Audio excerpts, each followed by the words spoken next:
في مرضي ونفاسي نعرف أهلي وناسي، يندلل ونواسي ينتألم ونقاسي. يا صباح الخير وصباح النور وصباح الأجواء الرائعة.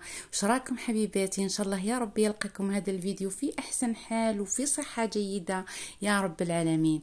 الحمد لله، يعني صبت بخت ماشي صبت بزاف، بصح المهم الأجواء هذه مليحة على الخريف، إنه هكا بدات تصب، الخضرة بدات تبان. المهم جددنا الجو هذاك تاع الصيف، الدبان، الحرارة. المهم أنا نموت على الأجواء هذه، بداية الخريف والشتاء الله يبارك روعة. نبدأ حبيباتي المثل هذاك اللي هضرته لكم في الأول، اللي هو يعبر يعني على الناس اللي يوقفوا معنا في وقت الشدة وفي وقت المرض، وفي وقت خاصة يعني المرأة اللي تكون نافسة. هذيك المرأة ما تنساش خلاص الناس اللي وقفوا معاها. واغلب المشاكل العائليه اللي تصرى بين العروسه وناس اسمها ومالين راجلها، الاغلبيه في هذه النقطه، يعني كي تزيد المراه وتكون نافس وما يوقفوش معاها ولا يحقروها في هذاك الوقت اللي تعود فيه ماشي قادره وضعيفه. يعني احنا نعرفوا المراه يعني كي تولد تكون ضعيفه بزاف، في مرحله ضعف هكا، ونفسيتها تكون تعبانه، ما تكون فرحانه بالمولود هذاك وكل شيء. بصح لو كما تلقاش الدعم من الزوج ومن اهل الزوج، رايحه يعني تمركلها في راسها نقطه سوداء. على هذه نقول لكم يعني امالين الراجل ولا الراجل تاني الزوج لازم كي تزيد مرته يوقف معاها ويحاول يعني باي طريقه يوقفوا معاها، وهكا ما تلاحظش الفرق بين اماليها وامالين راجلها. شوفوا حبيباتي، لهنا هذه النبتة هي نبتة المقرمان، وهي نبتة مفيدة بزاف. وشوفوا الازهار تاعها جميلة صفراء، وراهي دير في الوقت هذا في بداية الخريف، وراهي مفيدة بزاف بزاف. مفيدة اللي عندها مسطر في الركايب والمفاصل، راهي مليحة. يحطوها هكا في الماء، يديروا الماء يغلي ومن بعد يحطوها فيه، يخليوها تبقى هكا مدة معينة، ويزيدوا يسخنوا الماء هذاك ويحطوا رجليهم فيه، لانها مفيده بزاف. وثاني الازهار تاعها تحبوا تشربوهم ما فيهم حتى ضرر. يعني انا موالفه، انا نحيتهم هكا باه نطيبهم، بصح الوقت ما كفانيش. على هذه الا كان حبيتوا الطريقه نعطيكم، هي بسيطه، كيفاه نطيب الازهار هادو ونديرهم كانهم تيزانه ونشربهم هكا وملاح في البرد، حتى مليحه تجفوا الازهار هادو في الظل وتخليوهم هكا في الشتاء توليو تشربوا منهم، طيبوهم في الماء وتشربوهم. والريش تاعي تاعها كما قلت لكم تحطوا فيه رجليكم. المهم حبيباتي، لهنا في الدوار يعني ما زلت ندير لكم الفيديو تاع الدوار. الزيتون مازال ما بديناش، بربي ان شاء الله وكحال. لهنا شوفوا كيفاه الحبات كوح اللي يهبلوا، ها لهنا. بربي ان شاء الله نهار نبداو في جني الزيتون رايحه نصور لكم كل شيء بالتفصيل، كيفاه نحيو الزيتون.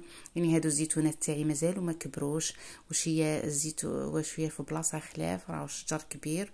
بربي ان شاء الله راح نعطي لكم عمليه جني الزيتون. لهنا الصباح طيبنا القهوه هذيك في الجزوه، الله يبارك مع النور، ريحتها كانت تبل يعني يشموها من الجبل. لهنا هادو الكاطو صراحه انا ما نحبش الحلويات بزاف، ندوق شويه برك. واش هي مليحه، ما تخليوش وما تحرموش روحكم، خلاص دوقي، المهم تذوقي الحاجه. هنا درنا تاني الجو كان بارد شويه، درنا هذه الدباره البسكريه، يعني مولفه ناكلها هكا نشريها من برا. اليوم قررنا نديروها انايا والطفله لهنا، خاصه انه بارد الحال. كما تعرفوا الفول هي المكونات تاعها فيها الفول فيها الحمص، وهادو كامل يدفيو في الشتاء والحار تاني. اللي يحبوا الحار يعني رايعه تهبل. شو القهوه نتصب ونعطيكم نغير فيكم بالقهوه، لاني انا القهوه ما كانش يعني خاصه كي تعود النوم وهكا الجمر، النار تاع الحطب هكا شاعله وانا نشرب في القهوه، يعني في قمه السعاده الله يبارك. الاجواء تهبل. الفواره تاع القهوه راهي طالعه، كتصلكم الهضره على القهوه غالبا نشتيها بزاف. اذا كنتم من محبي القهوه حطوا لي في التعليقات زي ما شتيو القهوه كلشتيها مره كلشتيها حلوه. وهي في الحقيقه ماشي مضره، انا اللي يقول لي القهوه مضره انا نقاطع ما نهضرش معاه.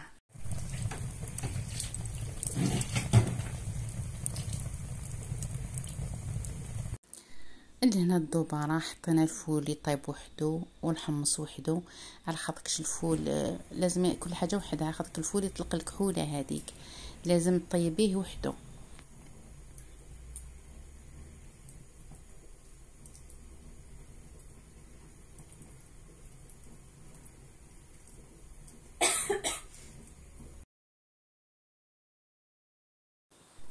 الحمص اللي هنا راهو قريب يطيب، كما دقتو لقيتو مازال شويه برك ونحيه.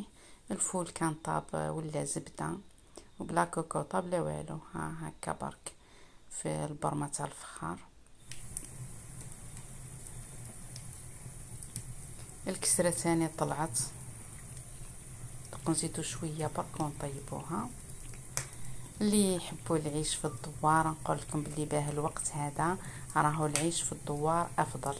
واش هي بكري كانت الامور شويه واعره بزاف، لانه حنحكي لكم حكاياتي بكري مغامراتي في الدوار كي كنت صغيره.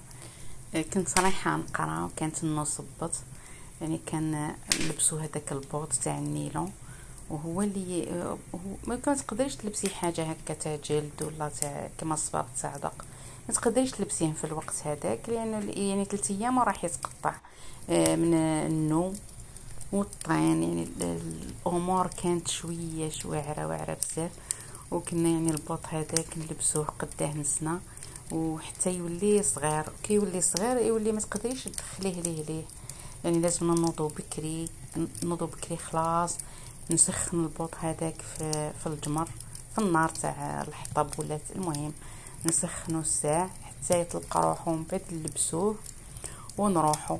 وكاين واحد النهار واش صرالي، يعني حصلت في الطين ما قدرتش نتحرك خلاص، يعني انا صغيره والطين هذيك بزاف. يعني احنا كنا عايشين في بلاصه زراعيه، يعني الطين تاعها كي صحيت تلصقي فيها ما تقدريش تجبدي رجلك بسهوله. يعني حتى شافتني الجده تاعي وجات ليا وصلت ليا حتى الفوق خلاص، ونحات لي بشويه هكا تنحي في الطين بشويه باه قدرت نهز رجلي ورحت نقرا، وكان راح عليا الحال. وكي وصلت المعلم يعني على بالو بلي باه الامور صعيبه، كي سقساني قلت له حصلت في الطين الغالب. المهم ودخلت نقرا واش رحت متوخره. المهم نهضر لكم يعني العيشه بكري صعيبه بزاف في الدوار، وحتى الطرق كانوا ماشي مخدومين، ما كانوش معبدين كيما دق، ما كانت الطريق يمشيو عليها الطوموبيلات وهي تراب هكاك. الا هنا شوفوا حبيباتي درنا هذه الخلطه تاع الدباره، الطماطم مرحيه، الطرشي، الدبشه، المهم خلطه فيها التوابل الفلفل الاحمر. الله يبارك جات تهبل. شهيتكم في الجنه حبيباتي، والى اللقاء في فيديو قادم ان شاء الله.